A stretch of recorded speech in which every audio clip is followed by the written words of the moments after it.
my word, what a save. She gets around Dunbar, out wide, but she puts it in the net. Lovely strike, lovely bit of play. Oh, and he's looking to catch the goalkeeper out. It is an unbelievable goal. Hello and welcome to Kickoff, the official podcast of NPL New South Wales and Football New South Wales Leagues competitions. Teo Pellizzeri back with you for another edition, joined by my co-host Maeve Sparrow. Maeve, it's great to see you again. Yes, thank you for having me back. It's good to be back. And at Valentine Sports Park today, where we record the podcast, we've got 3 guests coming up, but we start with our moments of the month from when we last reconvened. Gee, it feels like a lot's happened in football since we last caught up, so how about you kick us off? What has stuck in your memory from recent weeks? Well, since we are at the home of football, what immediately comes to mind is the Emerging Matildas Championships. If you know me, I have not stopped talking about this. A lot has happened at VSP and it's just been an amazing time for football. There's been so many great moments, especially in our women's side, and there's been a few things that have taken place. So let's just run through the list. Sapphire Cup. Now, Great night. Oh, definitely was a great night. A very heated battle, to say the least. Both teams were very passionate. There was so much presence there, also from the crowd as well. And just seeing the dedication of the players on the night was just electric. You could sense it in the air that they wanted to win, for especially APIA. And congratulations to them for securing their second Sapphire Cup. And shout out to the Rangers as well. They had a massive push to the final. And although they didn't secure the win, being promoted from League One last year into the NPL this year has been massive for them. So congratulations to both teams. So getting into my moments of the month, I've got 2. That's fine. I know it's meant to be 1, but I just can't choose. We've had the Emerging Matildas Championships, and one of my highlights has been the celebrations. Now, one thing about me, I love a good celly. There was some crackers, from backflips to hear no, speak no, see no evil, Ronaldo's karma. There's been some beautiful stunners and just highlights of not just the athleticism of the players, but also the entertainment aspect of the sport, which I really enjoy and why we keep tuning in. So thank you to anyone who watched our feed content and also our social stories, and also have to give a little bit of a plug to the social team as someone a part of it. So it was really great to see. And for the match of the round, my first and top highlight of the month, it's been great with the match of the rounds, especially I get to see the best moments of the NPL. But in round 23, I have to give a shout out to Poppy Hooks. It was a beautiful goal in round 23. It was a free kick taken by Siobhan Edwards. It was a beautiful cross from just outside the 18-yard box. Poppy comes in from the far post and just heads it into like the left side. It was a great goal. Back of the net, it was a stunner of a set piece and just a great result for the Stingrays. They finished up 1-0 against UNSW, so it was a great game. How have you found being out and about in the depths of winter? It hasn't taken a smile off your face, I see. No, it hasn't. I think I have acclimatized now and gotten used to bearing the elements. I think my least favorite part is being windswept and rained on all weekend, but I love the game and I love getting out and seeing the players and chatting to them and building that relationship as well. And I think when they get match of the round, some of them are very excited that I'm there and some are like, oh no, she's back with the camera. So it's good to get out and about. I really enjoyed that aspect. Great to hear. Now, my moment of the month, it's pretty simple. There was a 2-week run there where Northwest Sydney Spirit scored 11 in 2 games, and they have taken their title challenge. Depending on when you're listening to this, they might have played a catch-up game from a game which was postponed due to inclement weather, but they're 3 points clear at the time of recording, on top of the league with a game in hand and closing in on what would be a really amazing championship. Of course, we've had their coach, David Perkovich, on this podcast. And as you and I have discussed at length, Maeve, whether or not we are a jinx on people if they come on here as a guest. So if the first coach we spoke to for the entire season on the podcast goes on to win the championship, I think that bodes pretty well that people won't be running away when they hear the call to come on Kickoff with us. Exactly. Then we need to say it is a proven fact that we are not the jinx. Maybe it's you. No, I'm joking. So those are our moments of the month. We're at the business end end of the season. Obviously, we've already had our 2 cup competitions decided. We've still got Australia Cup rolling on. And crucially, we have NPL Men's and Women's New South Wales and also the League One competitions reaching the pointy end. We're going to start with NPL New South Wales Women's and our first guest on the other side of this short break.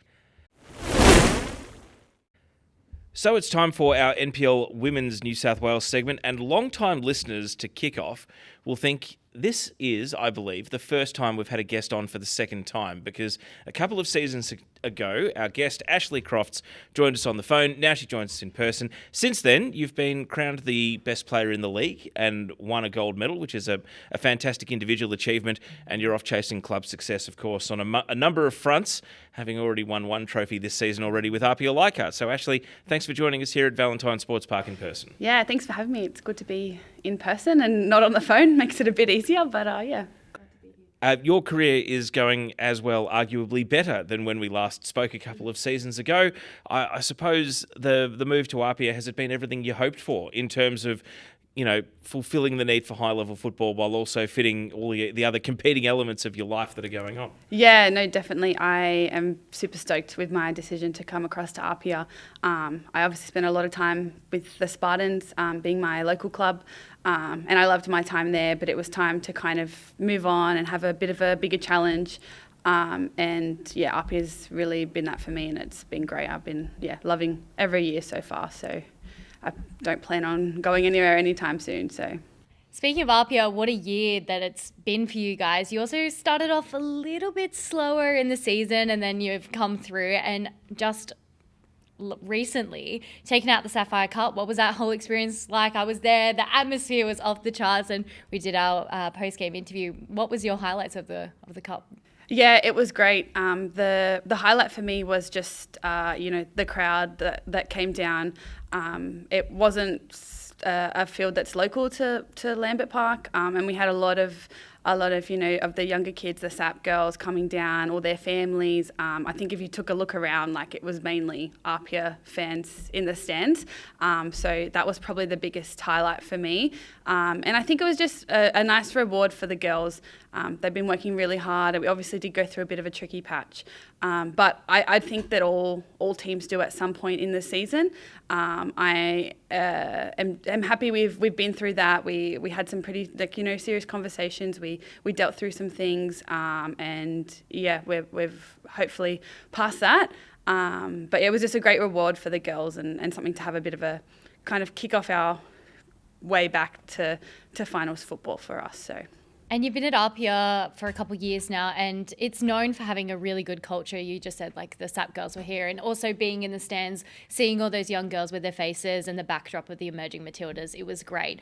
And APIA especially is known for having great culture with women's football. How have you seen it progress from when you first started to now? Yeah, APIA's probably the best club I've seen in terms of just the culture, especially amongst the youngest players to the oldest players. And that's because, we spend time going out to their training sessions, meeting the girls, as they do for us, coming out to games, things like that. So, Mateo's really instilled in the club that we are all in this together. And I do think that a lot of the girls really kind of buy into that.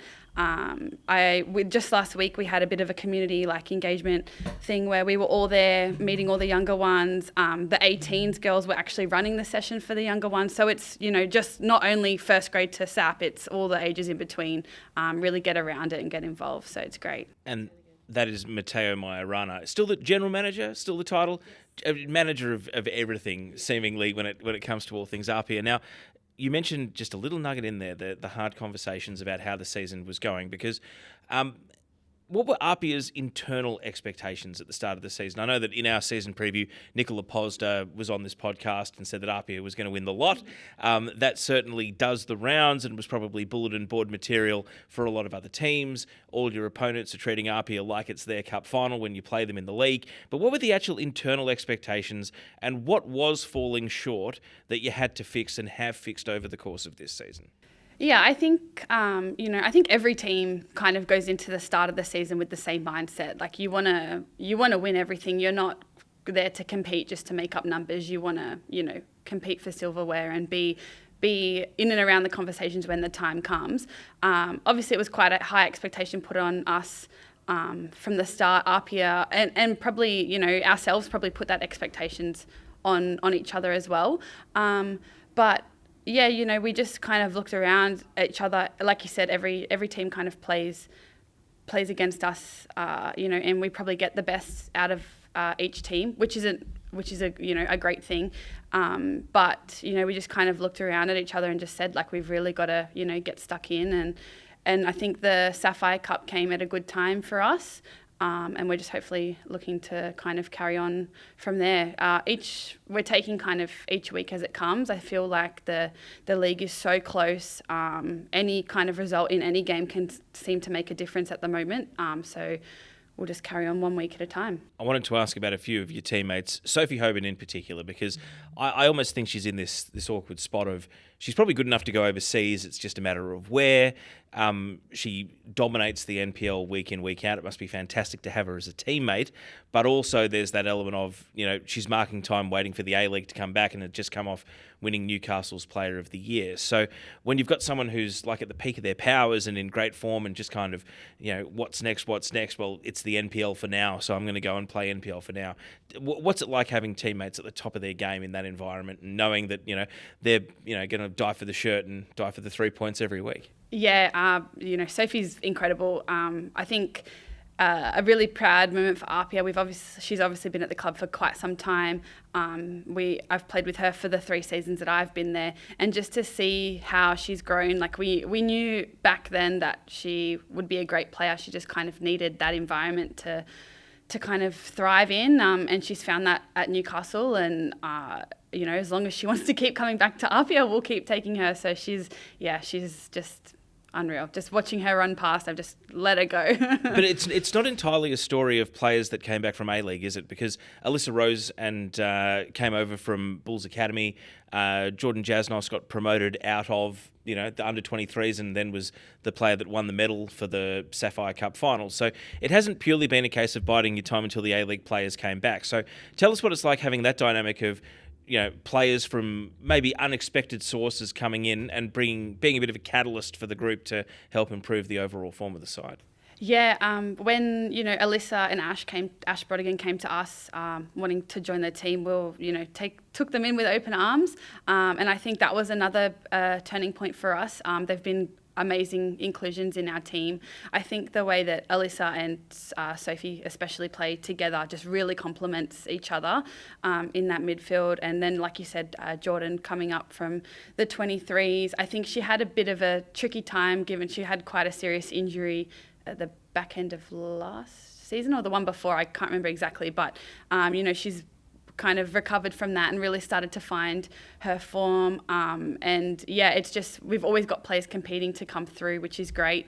And it just, yeah, makes for a really competitive environment at all times, no matter if it's A-League players coming back or the start of the season for the NPL. So it's just great to have that kind of competition all year round. And what about your own game? Because I look at the top scoring charts and where Sky Halmerick and Hayley Johnson were running away at the start of the season, here you are just consistently marking them down, getting closer and closer. Sky's been away for a couple of games with the under-20s as well, so you've been able to close the gap to 2 goals, and all of a sudden you're right there at the pointy end of the Golden Boot yet again. Are you playing any differently this season? Has maturity and understanding of your own game caused anything to change, or is it just a matter of plan A is working, I'm going to go score goals, and nothing else matters? Yeah, I think like Sky Halmerick's had an amazing season so far.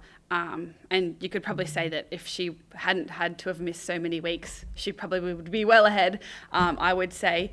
She's an amazing talent, and yeah, wish her the best with all of that.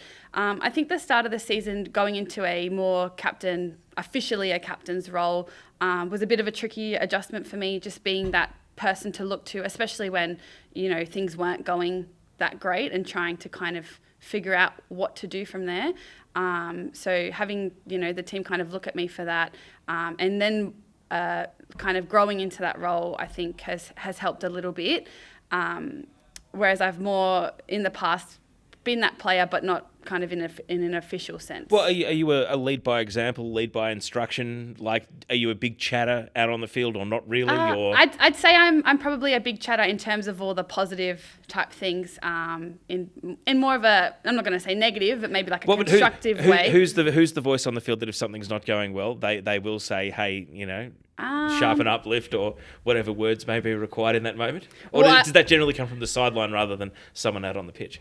I mean, it's definitely hard to ignore the boss up in the window, especially at Lambert Park, Mr. Majorana. But I feel like I've grown found my kind of feet in terms of being that leader, and that might not necessarily be positive all the time. But yeah, I think we all kind of had those chats about all of us kind of taking on that role as well, and taking accountability when things aren't good enough. And I think that's helped a lot. So. And this year you've grown a lot, like you've just said, into the captaincy and also as a player. Do you have any aspirations of playing in the A-League women's competition? It's always a tricky question, and I feel like it's something I get asked a lot because I'm kind of that one that's, I guess, sitting on the fringe of it. It's very situational, I guess. It's just a tricky, trying to navigate, working full time, owning a home, things like that. It just kind of depends on the right maybe club or situation. There's a few more things for me that have to kind of work in place for something like that to happen. Are you envious of the ones that are still in high school or going into their tertiary studies, or have finished high school and can commit to being full-time footballers for now because they don't have the competing interests of, one, having moved out of home with their parents, or two, needing a full-time job just yet? Like, because I empathise with you, and a lot of the guests we have in our NPL women's segment are women in their later 20s or even in their 30s, and if it's not a full-time job, it's just not feasible, really. Yeah, no, I'm stoked for the younger ones. We didn't, I guess, have that kind of really professional environment when I was probably in that 17, 18-year-old. It's still professional demands, but not professional money. No, for sure. And I think it's really great for the younger ones. If anyone has the chance to do it, I would definitely say to do that. And I had, my couple of years playing and doing that kind of thing. But yeah, it just gets to a point where you have to kind of figure out if it is something that you can. I mean, you play the sport to do those kinds of things. So if it is something that would be able to work out, then, that would be great. But yeah, a few things to consider as well. Well, this is something that we asked our most recent guest, Chloe Gordon, actually. If you kind of had a wish list for what you could do to change the NPL, whether it's the introduction of, say, the Women's Australia Cup was talked about for a while there, and we're at the height of Men's Australia Cup at the moment, where, I'm sure you'd love to represent an APIA Leichhardt on a national stage and get to, win an extra trophy. You were the New South Wales Cup winners. Why shouldn't you get the chance to be the National Cup winners as a result? But if you had the wish list for what you would do to change the NPL, to enhance the NPL, do you have anything that's kind of front of mind, or things that you hear from your own teammates or even from opponents around the league that you would like to change if you had the magic wand to do it? Yeah, I think the way the NPL is set up and works, I think is great. I think it's a really nice mix of players that have been here for a while and a lot of younger ones coming through. I think especially this year, we probably would say it's quite a young competition. So I think the NPL itself, and you can see with the girls that do go and play A-League, a lot of them do come back and compete in the NPL. So I think the NPL itself is a great competition. I think a lot of clubs are trying to kind of really meet those semi-professional standards for their women's team. In terms of changes, if I've caught you on the hop, then don't worry. You don't have to go digging for something. No, it's just, I guess, to try and, I guess, make that, not having to sacrifice one thing for the other. So being a homeowner and those kinds of things, and maybe not having to work full time, but it's improved a lot. Obviously there's a long way to go, but in terms of how to solve that, I wouldn't be too sure. And APIA sets some pretty high expectations of its players, and also as a club as well. How have you seen those standards and those expectations change over your time there? I think the standards and expectations have always been the same. They're always a club that's wanting to perform well and be at the top. One of the biggest accolades that is really instilled in the club from the start is the club championship. Obviously, it kind of started as more of a club as a whole when I think there was 12s, 14s, 16s, reserve grade, first grade, I believe, was when the club championship was kind of introduced, and it was included all those ages. But even to now, that's probably the most important accolade from APIA's point of view, just being known as the best club. So the expectations and standards have probably been the same. Players come to APIA for that reason, to kind of play with those expectations. And also with the players at APIA, and you talked about a lot of the younger girls. Who has impressed you most this year? Is there any young guns that you want to give a shout out to, or people we should have an eye on? Yeah, obviously Sophie Hoban is a massive one, and we've spoken about her. I think the change that Alyssa Rose has made in our team has just been, outstanding. I've played with Alyssa for a really long time. She was at Blacktown when I was there, and we actually went to school together at Hills Sports. So, she had quite a tricky period in her young playing career with injuries and ACLs and things like that. And I just think she's kind of found her starting position in our team, and she's just an amazing player. She's had a great season so far. She's probably one that I'd give a shout out to. And on that, for the rest of the season, what are your goals and APIA's objectives for the rest of 2025? Yeah, you go into the start of the year with all the same goals as everyone else. That hasn't changed now. But given how close, the competition is, even, you look at the men's and League One as well with the men's too, it's all just so close across all competitions. You really just have to take it 1 week at a time and go from there. So that's what we'll do. Well, speaking of League One, you knew we were going to get to this question eventually. I was out at the Fairfield Showgrounds last week, and my co-commentator for the Australia Cup tie was Roy O'Donovan, and he comes bounding over to the scaffold and he says, I've got a great piece of intel for you for the commentary today. He goes, the husband of SD Raiders, the wife of SD Raiders captain, she plays in the NPL Women's, and I'm like, yes, Roy, thank you, Roy. well aware. Talk to us about the football family that you're about to start with your wedding coming up soon, to James Leder from the Southern Districts Raiders. Yeah, James and I have been... Leder, as most people would know him. When I use the name James, not many people know who I'm talking about. That happens a lot. But yeah, we've been together for quite a long time now. It's obviously really easy to kind of manage the demands, I guess, of a semi-professional soccer, contract, I guess, if you could call it that. When you both are understanding of each other and what that kind of entails. But he's been with me through most of that. We got together just before I moved away to Canberra for a couple of years, so we managed that. But yeah, they've had a great season so far. The SD Raiders, obviously been there pretty much every single week, so I've seen a lot of it.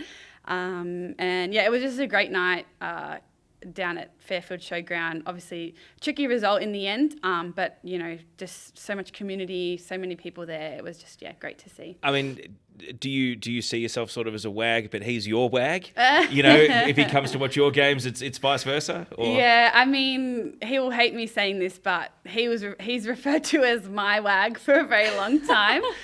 So it was nice to kind of have the roles reversed for a change. And well, what did it mean for Raiders to have that night? I mean, MacArthur's going to be an A-League opponent's going to be a tough opponent, but it was 0-0 after half an hour. They held their own and they put on a pretty good showing. So. Yeah, it was a great night for Raiders. I feel like they really held their own.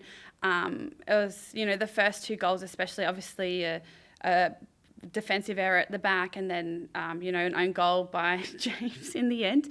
I think really just kind of took the pressure off Bulls. I think up until that point it was kind of building into one of those games where if it could have held out until half time, I think that it really anything could have happened. But I think those two, and when you play an A-League opposition, mistakes like that really just releases the pressure off them. So as someone who kind of is at a different club yourself, but obviously APIA's men are in the top flight, if Raiders were to win promotion, how much would it mean to them, and how much would it mean to you to see them come up with your fiance as their captain as well? Yeah, it would be great. James has been with them for quite some time through promotion from NPL 3, and then you've got Goran and Geordie who are been coaching the team and doing really well. Obviously, Nick Kyle played a big part in all of that. He's moved on now, but spent a lot of time really.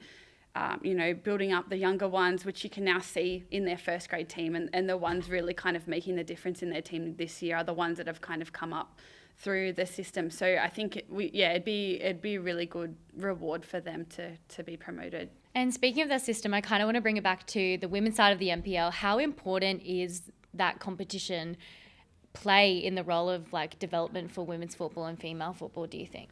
Yeah, I think it's great. The NPL itself, I feel like is as kind of the first grade space is kind of as competitive as it's always been. It's always been a great competition. But I think the biggest difference for development and stuff has just been how much the SAP has kind of grown. Like when I was, 8 years old, I was playing for my local club. I didn't actually start playing rep football until I was about 12 or 13. So during that time, there wasn't really too much space to go for the younger girls playing. But there's such a big emphasis on all of that. All the clubs have their own SAP programs. Like local clubs have like Premier League competitions now. So I just really think those early development years are really being focused on, which I think is going to make a massive difference going forward. 100%. And now we're wrapping up. This is my favorite segment. We've got our five-a-side dream team. So you can choose your all-time five-a-side of your teammates, people that you've played alongside, and you can't choose yourself. You have to name each player and why you're choosing them. I know the group chat's probably going to be like, why didn't you include me? No, I had to, as my teammates would say, I've been playing for a long time, so I had to kind of, wind back the clock and think a little bit. I guess, do I start with a goalkeeper? Yeah, start with the back. Yeah, okay. Yeah. I think goalkeeper, I would pick Sally James. Not only is she an amazing keeper, she's an amazing person as well. My first season with Canberra, she was there, and we kind of met all the way back then as a young one, a train on and stuff like that. And she just grows, more into her game every single year. And yeah, just really love having her around. It's very APIA that APIA's like, we've got Sally James, she's been called up for the Matildas. It's kind of, APIA thinks they're winning the tug of war with the Matildas. No, sorry, Sally James has got to go and report for Matildas duty. She'll be back soon. Yeah. No, they definitely pulled rank that day, and that's okay. We're happy for her. But hopefully that first cap for her is not too far away. Yeah, I wouldn't think so. I would say she should have already had one by now, but I hope it's not too far away. I had a match of the round, and I haven't seen her play in a really long time, and it was her debut actually for first grade, and she was stunning. She had such a great game, and I've heard a lot about Sal, and it was so nice to actually see her on the field, and like the flow and the chemistry that APIA has on the field was just stunning to see. And now let's go to the back line. Who have you got for your five-a-side? In the back, I'm going to put in Claire Hunt. I played with her at the Wanderers, and someone who probably should have been in the conversation a lot earlier than she was, but had quite a few setbacks with injuries and stuff like that. But she's just someone who was just born to be in that professional environment. She just needed her body to kind of work with her for that. And I'm glad that she's, been able to stay fit and healthy. And, it's really, really great to see where she's at now. She's just natural leader by example. And then also, that vocal person at the back. She's just a great player. So next player? I will add in our good friend Sophie Hoban. This has come into a bit of a fan podcast for Sophie Hoban, but she's just, she's unreal. Is APIA the only club you've crossed over? Yes. Yes. Yeah. No rep teams or anything like that? No. Yeah. Only at APIA. And I think just seeing her grow and being part of that, and just watching that happen has been great. So this is going to probably turn into a bit of a APIA shout out. That's okay. But my next player I'm going to add in there is Minnie. Brianna Policina, for those who don't know Does mini we're talking about. Does it break your heart to see her playing down in the NPL Victoria Yes, and not it coming does. not coming Yeah. back to APIA? I mean, Yeah, it does. And it would probably break her heart to stay there and not come back to play for APIA, because she's just, everything APIA kind of stands for and who they are is Mini. So as soon as she's ready to come back, we'll take her. But yeah, she's just an amazing player. I've played with her a couple of times, actually. We spent some time at Marconi together, and then also at Spartans as well. But you could just and played against her in the early years in the futsal space as well. And she's just an amazing player. Kind of anything she touches turns to gold. So yeah, she's a great player. And lucky last. Who are you going to pick? Top off the. We'll have to put in a striker, and I'm going to pick Holly Mack. She's, just another one who, amazing potential, just really needed her body to just kind of give her a break and let her get that chance. And I'm glad that she's in the position she is now, getting the accolades that she deserves. how would you describe the dynamic of playing alongside Holly McNamara, though? Because as a centre forward yourself, and given that a lot of her best performances have come as a centre forward rather than a winger, how would you describe the dynamic of actually playing alongside her in the opportunities that you've had to do so? Yeah, I mean, when you play, with someone like Holly Mack, you know her strengths. She's quick. She's in behind, and you can't catch her, let alone the defenders kind of chasing after her either. But I only spent I think the first year at APIA with Holly, but she's not a selfish player either. So she's the kind of player that will make all the runs and all that as well. But if someone else is in a better opportunity to score than her, she's the type of player that is putting the team first rather than herself. So it was quite easy to play with her. Pretty handy five-a-side team. Yeah, very much. Ashlie Crofts, APIA's got so much to go and compete for in the remainder of the season. Thanks for checking in with us. Thanks for becoming our first ever two-time guest on Kickoff as well. We wish you all the best for the rest of the campaign, individually and with your APIA team, and it's been great to see you. Yes, thanks for having me. Thank you for coming on. So a big thanks to Ashlie Crofts there, our NPL Women's New South Wales guest.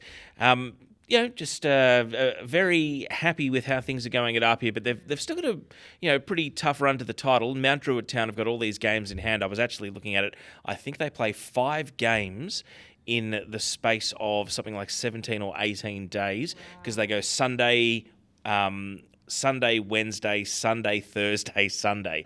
So they have a really tough run. So even though they've got the games in hand, they've actually still to go out and win them, and that puts APIA in a great position to potentially come from the clouds and finish top of the league. Yeah, definitely. I think also the APIA girls, every time I've been there for match of the round, they're always so locked in. They've got their eyes on the prize. They really, really want to win the championship. And regardless of who finishes top, of course, we'll have a great final series. And that's the top 4 is far from locked in there as well. So big thanks to Ashlie. It's time to turn our focus to NPL Men's at New South Wales. That's coming up next. Every NPL New South Wales match live, free and on demand on YouTube. Subscribe to the Football New South Wales YouTube channel today. So to our NPL Men's New South Wales guest, and normally we do tend to catch players when their teams are going well. It's a bit of a different situation today. Rockdale, they're heading for finals, but what sort of form are they in? Because our guest, Brendan Cholakian, joins us. Brendan, thanks for jumping in the pod. Not tailed off a little bit. You were in the mix for the championship every week, but a couple of draws and a couple of softer results have meant that the team's just faded a little. You can still lift the trophy on grand final day, no doubt about that. But how do we find you at the end of what's been a tricky month for Rockdale? Look, obviously it's been a tough period for us boys at the moment, but hopefully your jinx works in reverse and we have a good little piece of form to come now. But look, I think this is a good thing for us is we've got a really tight-knit bunch of boys, and the morale's still really high and the confidence is still really high, which is the results aren't really going our way and the ball isn't going in there at the moment. But we've got the confidence in the group that that's going to turn around. It's been an insane end of the year run towards the premiership and finals, and this is one of the tightest ones that you've seen in quite a long time, isn't it? Yeah, from memory, it's, for 4 teams to be in the mix for the minor premiership, up until probably the last couple of weeks, it's probably been the tightest one I remember for a number of years now. Good to be part of it. Shame sort of when probably not the chance now to lift the minor premiership, but it's definitely been exciting to be playing some big games over the past, 6 or 7 weeks. I want to take you back a couple of weeks to the match against the Spirit, because this was, when we remember this season, regardless of whether Spirit go on to win the league or not, this is going to be one of the games people talk about for years to come. What was it like playing in a game like that? They're seemingly scoring every time they attack. Then Rockdale gets the momentum, and it's like they couldn't come back from 4-0 down, could they? Just for 10, 15 minutes there, it really felt like you were going to. What was it like to be part of that game? Yeah, look, it's weird me saying this, but regardless of the result, I love being part of those games, where there's big moments on the line. And I think based on our track record at Rockdale, probably over the past couple of seasons, is that we've always had the belief and shown that we can come back from any type of scoreline. So there was the belief in the team that despite the crazy first half that we had, especially with Soros going out and having to throw Paul Ronan into the mix in such a sort of crazy environment, we still had that belief that we had a chance of coming back into it. And there was a couple of moments in the game that if they went, one way or not the other, we could have been talking about us winning it in the end. But, Spirit were very, very clinical on that day, and it's been a sign of what they've been delivering all year, really. What's it like being in an environment where you're chasing a title over 30 games, so any points dropped feels like a hammer blow? I mean, over the course of your career, you would have been part of mid-table teams where, wins are great, but there's not the pressure to win every week. You're in, occasionally you get into situations where you might be in a relegation battle where wins are rare, but, you know how valuable they are. What about the stress and the pressure of knowing that any dropped points is losing ground on your title rivals? What's that like to actually manage over the course of so many months? Look, to be honest, for me, it's an enjoyment. I think the big difference between quality players and good players, or quality teams and good teams, is consistency, and that's why I've always held great respect for the minor premiers, because if you're doing it over such a long period of time, there's no doubt on who's the best team for that year.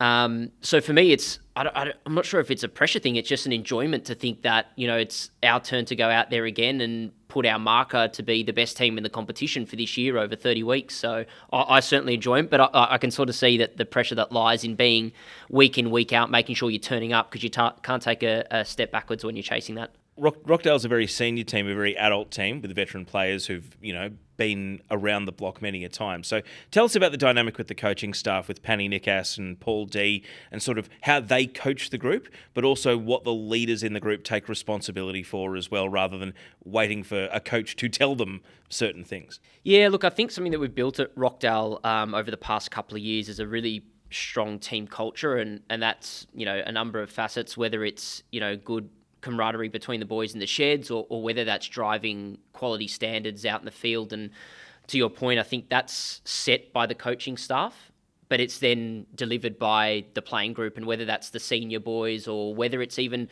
the younger boys or boys that fall in that middle range, driving each other's standards, I think is really important, and it's something that we've really instilled in our culture, thanks to the coaching staff, with what, Deez has brought in amongst the other coaching members as well. And from what Teo was saying, I want to bring it back to you. You've been one of the NPL men's longest-serving attacking midfielders. You played in the league for over 10 seasons now, and this league is so competitive. And out of the years that you've played, like with Rockdale, APIA, Marconi, what are your shining moments of your seasons in the NPL men's? Oh, it's a good question. Saying that makes me feel a little bit old that I've been in the comp for so long.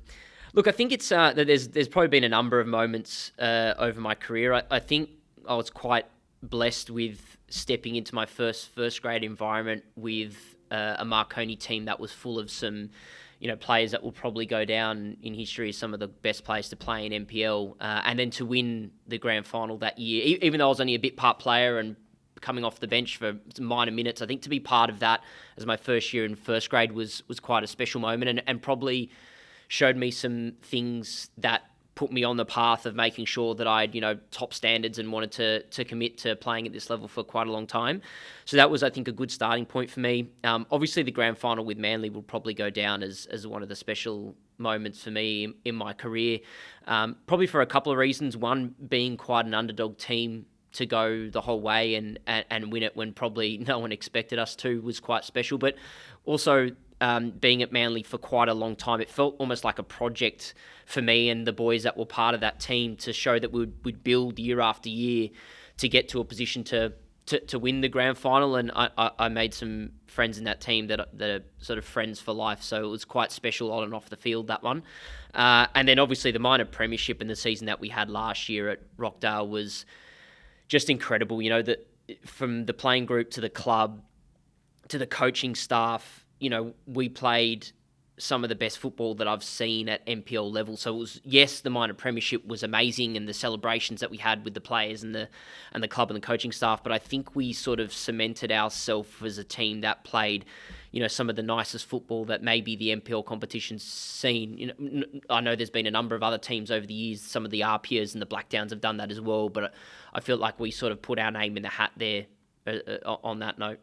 How do you, when you look at the journey, assess how the landscape has changed as well? Because at the start of your career, when you're a younger player, that funnel of NPL players that break into the A-League is almost non-existent. We're talking, you know, NPL players in their 20s, maybe one or two a season signed for the A-League, you know, through the mid-2010s. Yeah. And now we're at a point where the A-League is almost a clearinghouse, trying to cycle through as much talent as possible and move it overseas. And there just seems to be a lot more turbulence in the market. And, you know, while you have played in the NPL throughout that entire time, has your perception of where the NPL stands in the game changed in that time as well? Yeah, absolutely. I think the point you mentioned there of the evidence of the number of players that are now getting looked at or picked up from NPL to A-League probably speaks volume to the quality of the competition now. It's, you know, the standard, I think, from a footballing perspective is improved significantly.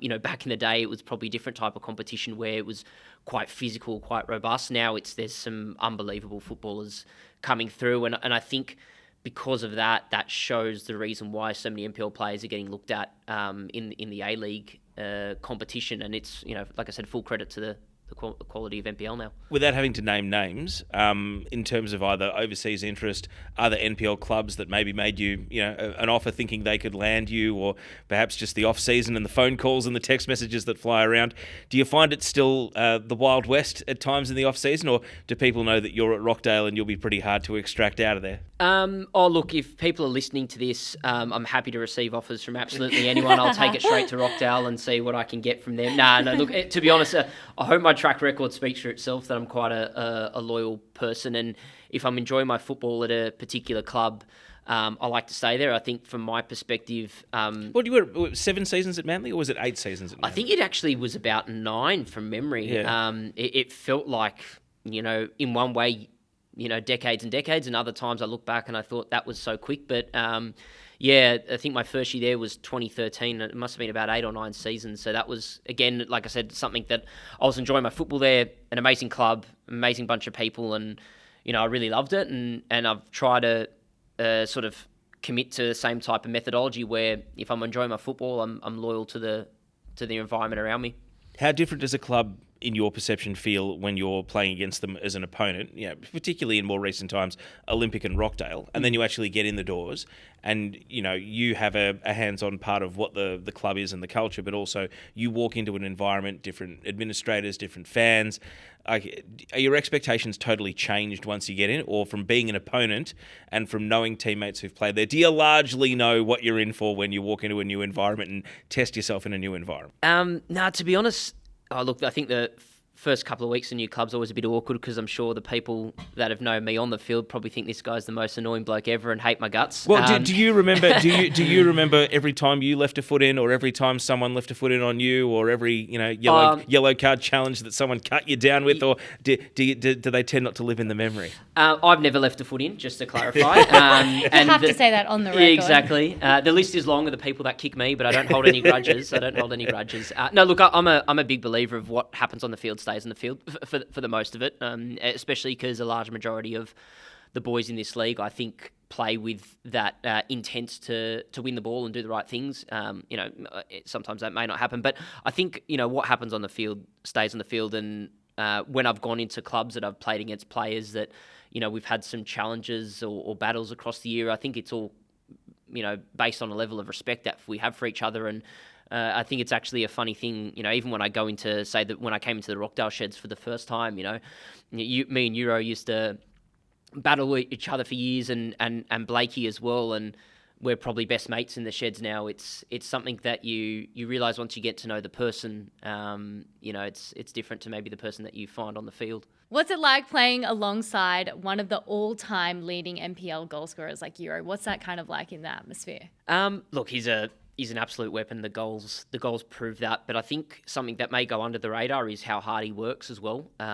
He helps us immensely on the press and allowing us to execute our game plan. He makes, incredible runs in behind, and we've built a really good relationship over the past couple of years and on and off the field. And like I said, I think it's shown with the number of times we've probably linked up on either goals or either chances created. But look, he's incredible. He's a great leader. He's a great person, and I've really enjoyed playing with him over the past few seasons. Well, speaking of who you do play with, and this is a little bit more on the grass than the general conversation we've been having, but how have you seen your role now that Danzo obviously at the top of his game? Constable's been contributing. You've got different wingers though with Orgler coming into the team this season. How do you see your role? Is it largely the same as what you've been asked to do in the past? Because you throw Skatardis into the mix as well, having arrived in the transfer window. It just seems as though that midfield mix is a little bit different at Rockdale. And how do you see your own role and how you complement the other talents that are in there? Look, I think the good thing with what we've established at Rockdale is we've built a framework and a playing style that the club and the coaching staff will recruit players for that we feel like fit that model quite well. So whether boys are suspended or injured, or whether we sign new players and players leave, we've designed it in a way that players fit into our system quite well, so we don't have to change too much of what we do, which I think's probably helped. Outside probably the past few weeks, our success from last year is somewhat carried over into this year, despite probably the change in players. My role probably hasn't changed too much in that sense. I think you've always got to learn the different tweaks that different players bring. Like an Ali is quite technical in comparison to maybe a Cordier, who was our left winger for the large parts of last year. No disrespect to Cords, he'd probably joke with me about it, but he was more of an athlete, right? He'd touch at past plays and explode. Well, he's got great dribbling, so that changes a little bit in terms of maybe the types of passes I give to them or where I give them the type of ball. But like I said, I think it's a good thing for our model that we're quite consistent and players fit in quite well based on who we recruit. Are you a numbers guy? Do you count goals and assists and mark yourself on that? Or do you think more about general play, general contribution, the perception of how you play more so than stats? Look, I think in this modern world, stats you have to support. But I try and base my game off supporting the team and making sure I can do everything I can to make sure we get the wins. At the end of the day, I'm not going to look back and say I scored this many goals in that season. I'm going to look back at how many trophies I've won and how many games I've won and those sorts of things. I think the most important thing for me is playing the right way, doing the right things in the match, and then those other items will come. But I think in my position being a number 10, I've also got to make sure I'm contributing to the score sheet, whether that's goals, whether that's assists as well. But I think there is also more to a game, or there has to be more to someone's game to also be regarded as a quality player. And speaking of trophies and medals, I can imagine your family home has a lot of different trophies and medals because your sister, Claudia, is also an avid footballer. She played in the NPL Women's and now she's gone to the UK. What's it like having a sister playing the game and being a part of that world? Yeah, it's quite special, purely because both of us loving the game. When we were younger, we used to train together. We used to sit down and watch heaps of matches together. It's a really good sort of family feel when your siblings also quite heavily involved in the game. And to be honest, I've learnt a huge amount from watching her over the years as well. And I hope she's sort of gathered the same type of things from watching me play. But she's a top quality player, and I've really enjoyed developing as a player alongside her as a sister, and very proud of what she's achieved in her footballing career as well. Just on family more broadly, I believe you've become a father only recently? Yeah, so my daughter is just had her second birthday. Congratulations. Yeah, thank you What's so much. her name? Daisy. Yep. Yeah, she's an absolute gem. She's already kicking the ball around in the backyard, amongst other things. She's quite outdoorsy. She loves getting out and about, and I love it a bit. And my wife and I are also expecting a baby boy to come at the end of October. So That's exciting. Congratulations. Yeah, That's so exciting. Yeah, super exciting. So Project Messi is already underway with Daisy, and I'm sure the little one's got the cones and the mini goals set out at the back already. So You got to start them early. that's it. No, look, to be honest, I'm a big believer of supporting your kids to do whatever they enjoy, and like I said, Daisy's really into just being outdoors and doing what she loves, and that's the most important thing for me. Is the plan to play long enough that your kids will be old enough to remember you playing, or do you have a finish line inside of how long you want to keep playing for? Oh no, look, I've got at least 10 years in me, and I'm hoping that my son will be on the field with me at the same time. But no, look, all jokes aside, I haven't really got an end time for my career. I'm just a big believer of just taking game by game, season by season. My family and my wife are really supportive of the love that I have for this game, and I'm just gonna keep enjoying every moment that I step out onto the field and see where it takes me. With the way the season's panned out, the Australian Championship looks like it might be off the table for Rockdale. You'll need to win your remaining games and hope for some favourable results with regards to Spirit dropping points. So where do you see you talk about how long you might play, and we've already spoken about the changing environment of what NPL football is. How exciting is it to know that could be there, and it was very nearly there for you this season, but could be still part of your footballing future? Yeah, a bit of a painful topic at the moment, because I was really keen to be involved in that, and it looks like maybe this year isn't going to be for us. But I think the way that football's going, Australia-wide, but also with the standard of the NPL football scene, and now this new competition that I think is going to shed light on the quality of the player and style that is played at this level.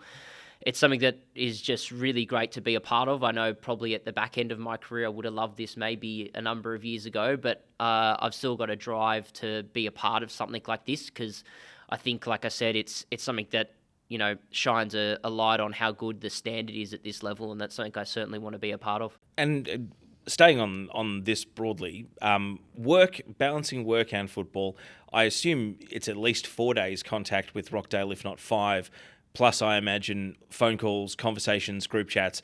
It's a 7-day-a-week thing in season. So how's that work-life football balance going for you at the moment, and sort of have you perfected your compartmentalization in order to do it all, or does it just cross-pollinate everywhere you go? It's a tricky mix. It's if you ask my wife, I'm there 7 days a week. But like I said, she's really supportive of the commitment I put to this. And if I'm going to do something, I'm going to do something properly. I'm not going to just do it, half.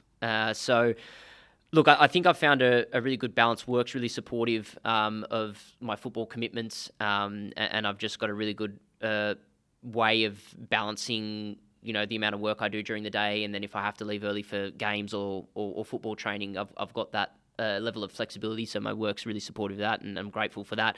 And then, like I said, every spare moment that I do get away from football, I just love spending every single second of that with my family. That's that means the most to me when I'm not out in the football field. Do you have teammates that are sort of in similar age kids, similar time of their lives, or do you find you stand alone in the rooms on that one? Or? No, definitely. So Euro's got a couple of young ones, Giorgio as well, and so there's a couple of the senior lads that are in the same position, and they sort of get the same juggle that can be, work-life football balance. And like I said, the Deezer and the club are also really supportive of that. If there ever be a rare occasion that we need some time off for whatever it may be, work or family, Deezer and the club are, like I said, support us, which is good.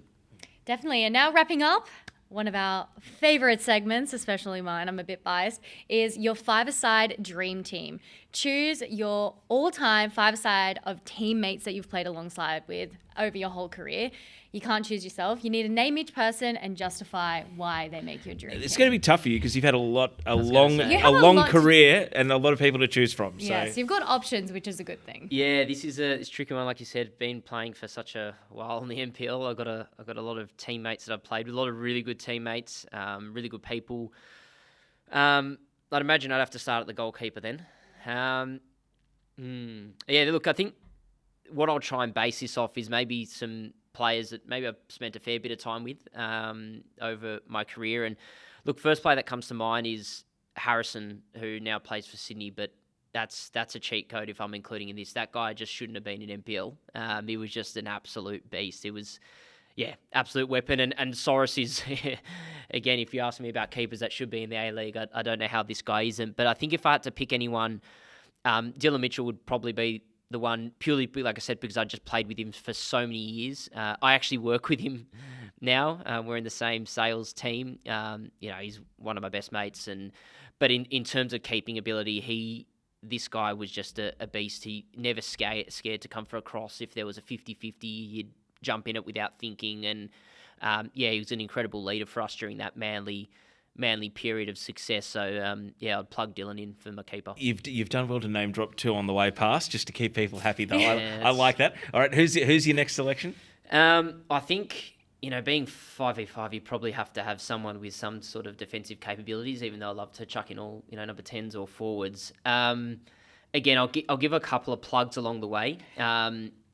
Nico Oidor from Olympic and Rockdale, again, cheat code, shouldn't have been NPL competition, as proven now, playing professional football. He would have been in there. The other couple that, again, I'll give some notable mentions to, Kieran Paul from Manly. That guy could just run and run and run. Unbelievable when he got forward. Great defensively. Sorgi, another one. If we talk about one-on-one defenders like Kizza, probably the best the NPL competition has ever seen. But if I had to pick one, I'd probably, and it bothers me to say this because we always smash each other at training, but Blake Rashudo would be my guy. He's, now probably in his career is playing more of a centre-back. He used to be a midfielder, but it's a great skill set to have because he's so comfortable on the ball. But he's just a beast. Every challenge he throws himself into, and he's just so passionate, and he's a very good leader. Blakey would be my guy at the back. Okay, that's 2. Who next? I'm going to probably go all-out attack for the rest of the 3 just because it's fun. I'm not sure how many 5-a-side games would win with this formation. Probably Richie Cardozo would be the next one. Only played with him for 1 and a bit seasons or 1.5 seasons at Manly, but again, he was just a fella that had an unbelievable NPL career and professional career. Technically brilliant, goal scoring. He just did things on the field that you just didn't know were possible. And again, I had a really good relationship with him and chemistry with him. So I plugged Richie in there for sure. Next, let's cut to the chase. When we talk about players I play with Euro, would have to be in there. If this was a 5-a-side team, I wouldn't even genuinely put him in my top 50. That bloke in 5-a-side training kills me. He never tracks back in 5-a-side. He just shoots from everywhere. He's a bit like a Haaland in small-sided games. We joke about it. But the guy in 11v11 is just the best the competition's seen. And like I said, the chemistry we've created on the field is second to none. So I'd plug Euro in there. He's a lock. And then I've got one more, right? Yes, lucky last. Lucky last. Dylan McAllister, I think, would be my last one. It crossed over at Manly? Or? Yeah, Manly. Yep. Yeah. And that was the year we won it together. So obviously quite a special teammate to have in that sense because it was, the season we had there, again, very similar to Euro in the sense of the chemistry that we had. We knew where each other were going to be at certain times, even without sort of looking at each other or seeing.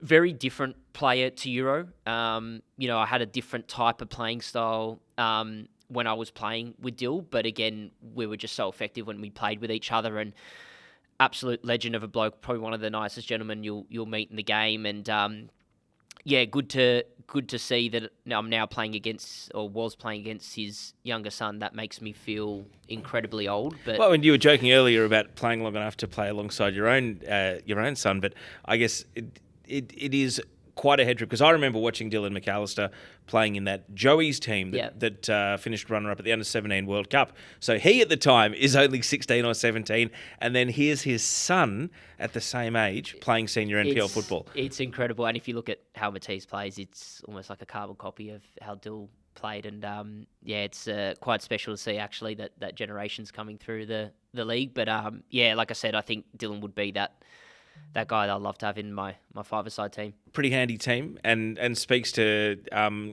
some pretty amazing teammates that you've shared the pitch with along the way, and you've done well to name drop a bunch of other guys as well. Just to keep them happy. Keep everyone Stay on the who's going to be the first person to text you and say you left me out? You should have put me in. I 100% know who will hit me up after this. It'll be Lockie Griffiths. Absolutely. I just know he's quite busy like that. And look, to be fair, I think as a footballer, he probably throws his hat in the ring there. But I didn't want to mention him at all because I know that would bother him significantly. So. Look, you as I mentioned off the top, you join us at an interesting time for Rockdale. Still plenty of football to be played, and of course, you're heading for finals. So there's still one, potentially two trophies in the offing up for grabs this season. Brendan, thanks for joining us, and all the best for the rest of the campaign. Thanks so much, guys. Appreciate it. Thank you. Great to hear from Brendan Cholakian at Rockdale Ilinden. And, of course, they have a finals campaign to look forward to. It's just a question now, Maeve, of where they end up on the ladder in a very competitive top four. And then, of course, the battle below them for 5th and 6th and who they might end up facing in the finals rages on in the remaining weeks of the season. But great to hear from Brendan and his insights into how things are going. Yeah, it was great to chat to him. I think this is probably one of the tightest battles that I've seen in a really long time. And he's such a long-serving player as well. He's just got so much knowledge of the game, and because of he's been there for so many seasons as well with the club, so it's really great to chat. Pretty good five-a-side too, wasn't it? Oh, that was a killer five-a-side. So a quick break, and then when we come back, our league's focus takes us to League One Women's. Day after day, Kappa rewrites the concept of sportswear. Kappa means teamwork, past, present, and future. Kappa never stops, 'cause winning starts within. 2 people, 1 brand. Kappa. So it's time for our league's focus, and in this edition of Kickoff, it's League One Women's, which is still very close at the pointy end of the ladder, and a team that is still harbouring ambitions of a big finish to the season are St George, and joining us from St George FC is Jordan Baker. Jordan, thanks for joining us on Kickoff. Thanks so much for having me. So we were just chatting off air before we started the official part of the podcast about expectations and how the season's going. Give us an insight into how you've seen St George's campaign so far this season, sitting 5th, but only having lost 3 games out of 22 for the entire season, which, and all things considered, you should be a championship contending team if you only lose 3 out of 22. Yeah, definitely. I agree with that. So it's been a pretty up and down year for us this year. Obviously, as you said, only losing 3 games, you'd think we'd be sitting quite nice in the top 4, but unfortunately for us, I think we've drawn about 7 games this year, which a few of those have definitely come back to bite us. But in true St George fashion, I don't think you can count us out yet.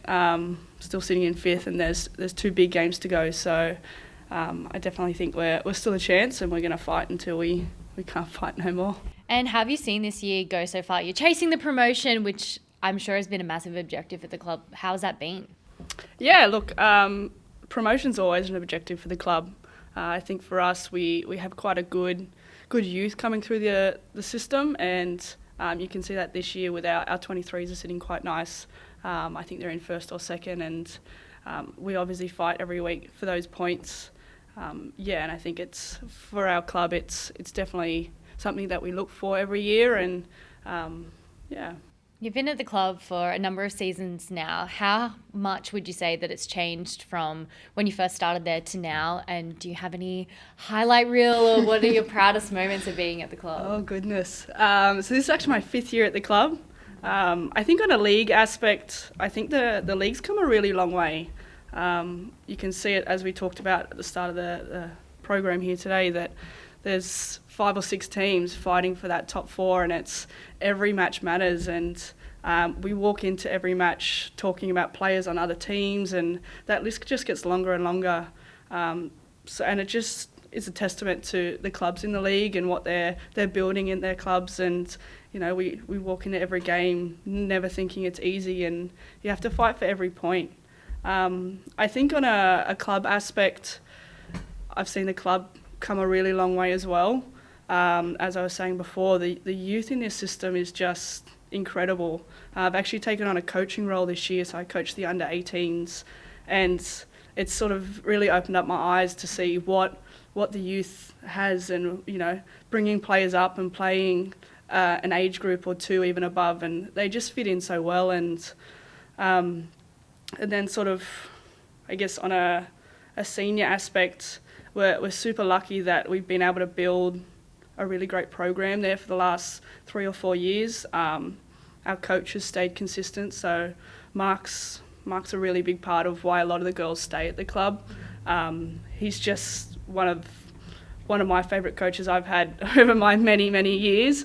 He'll love me saying that, but I think he just brings out the best of a lot of girls, and I think, you know, it's really a testament to the club and him that we can bring in some really great players, and I'm super lucky that I've got to work with him for a lot of years as he's been my coach, and then this year as he's actually been a mentor as a coach, and I've been able to coach with him. So that's been a really special moment for me.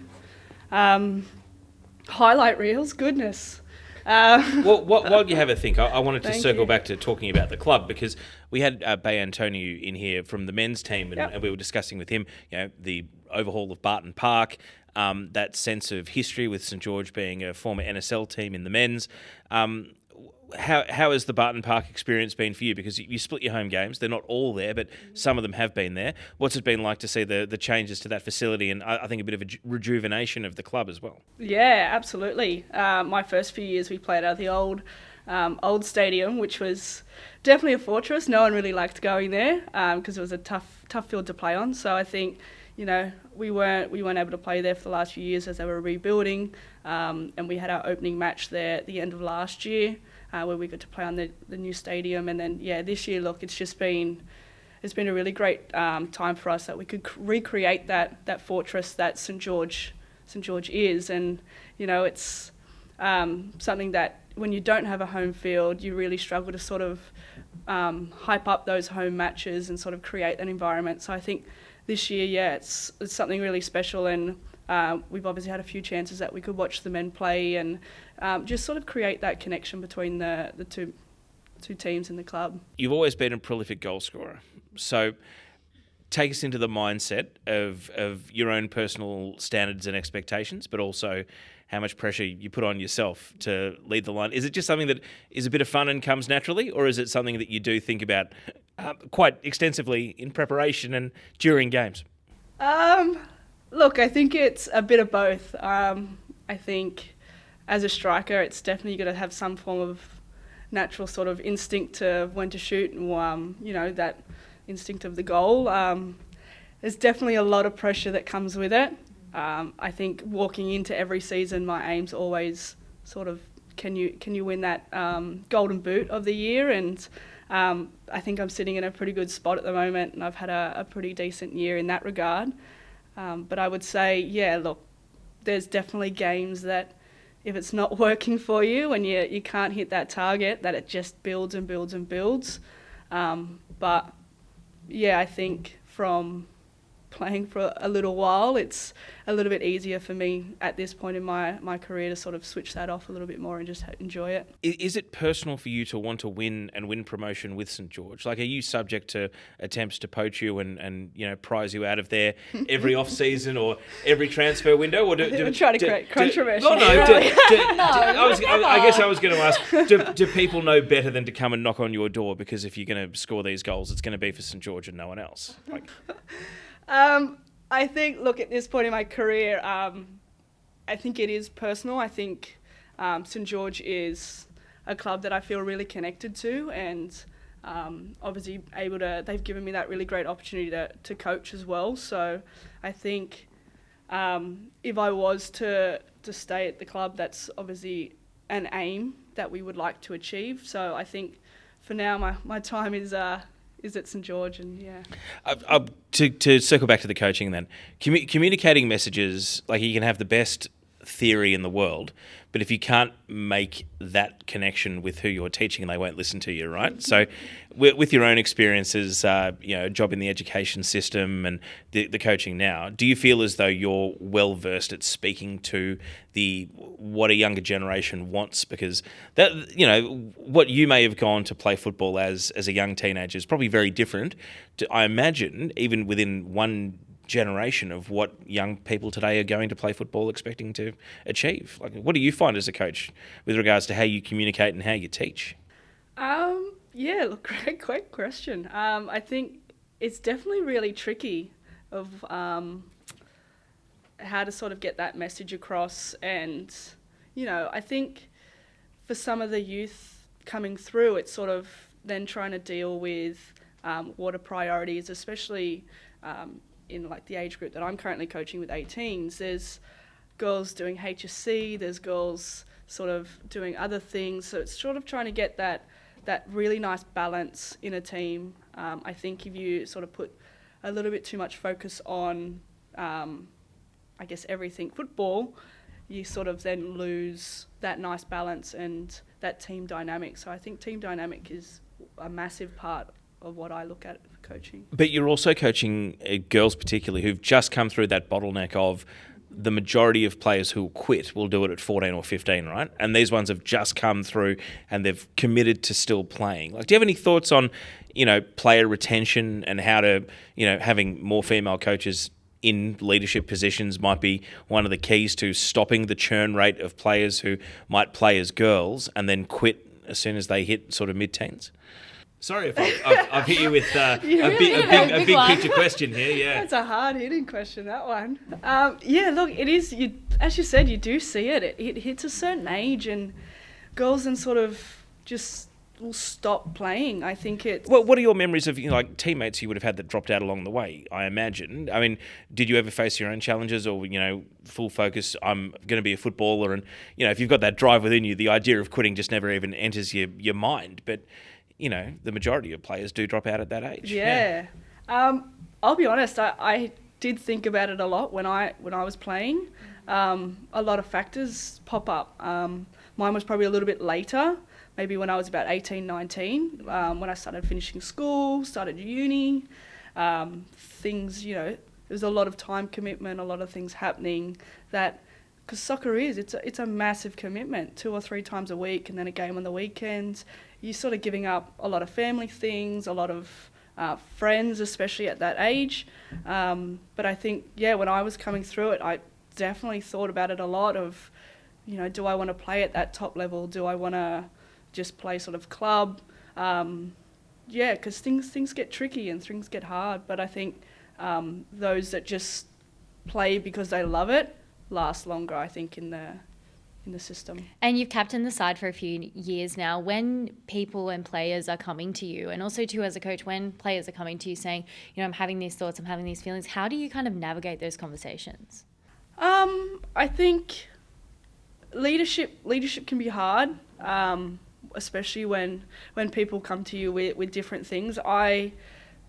In that sort of moment, personally, I try to just speak about a lot of things that I went through and how I sort of dealt with those things and just sort of reassure, because I think a lot of people that things pop up, it's not like just them that's feeling it or has been through it. So I think sort of dealing with it like that and reassuring people that they're not alone. I think even some of the young ones coming through that I'm seeing, and like we spoke about with scoring and the pressure, you see it a lot, especially with the young ones, and how much pressure they put on themselves to score and to perform. I think in that aspect, it's important for me as a leader, especially at the club, in that position, to just reassure people that they're not the only ones. On a lighter note, thank God. I'll save the 60 minutes questions for another time. Which of your teammates has been your biggest assister this season? Who is inevitably the player who has been your best bud out there, helping you score the 27 goals you have so far? Oh, it's a tough one. I think there's a few in the team, to be honest. Definitely my wingers. Put some nice crosses in, so Abby Cryer and Danny. But I also think I've played a long time with Janan.